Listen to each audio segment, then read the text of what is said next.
گەورەترین پرۆگرامی ساڵی 2026 بە بەشداری هونەرمەندانی کوردستان. كريم قولاني، آزيتا لقمان، شيروان عبدالله، درون كاروان، أرارات هفال ببرنجو آواتماتم إشتمان كردو. والله بندك بسر أمشو تيابله لبرنامج خوم خود أوادي لم بجدي أوي بدا صويا وقت شاكتك يبرد والله سبيا سبي بپێکەنین پێم بڵێ داهاتی ماگانە چەندە. ئەی بۆ سۆرانی مامسمای ئەم بەرنامەی پێکهانی ئەی سەرم سوڵما لە جوانی و ئەو خەندەوە و نیگایەت دەستی هەڵناگرم لا نادەم لەو ڕێگایەت لە پایتەختی دڵمدا تۆ دەکەم بە ویلایەت.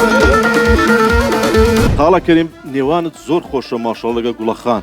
فەجار ئایلاویم گوڵە گیا هیوادارم ڕێگەم پێ بدە ژنێکی تر بێت.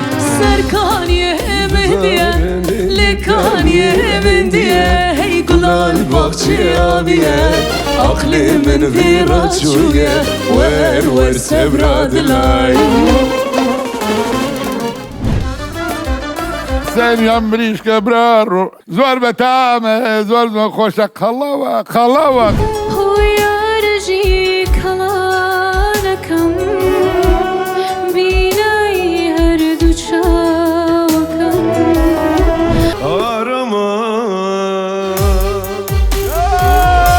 Araman sormam bir daha yollarsan bile Allah'a çıkmazsa gecen sabah arama. خبرياندا زور نخوشي خبرياندا زور رشبوشي خبرياندا دعي رشديني درزوي مرك دسيجي خبرياندا دعي رشديني درزوي مرك دسيجي. پرۆگرامی خۆم و خۆت شەوی سەری ساڵ لە چەنەڵی یوتوبی سۆران ئیسماعیل بڵاو دەکرێتەوە.